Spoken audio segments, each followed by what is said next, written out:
yan, shout out yan. Ito nga pala yung nangyari sa ating itlog kahapon. Yan.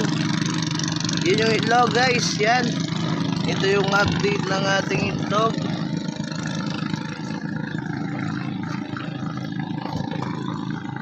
Ayan. Ba?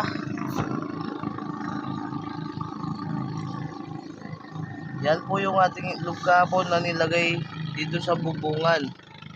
Yan. Hindi lang siya na prito guys, tumuyo siya ng gusto.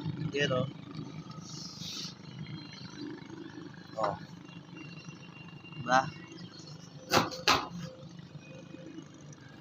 Yan guys, yan yung ating update na nilagay nating itlog sa bubong.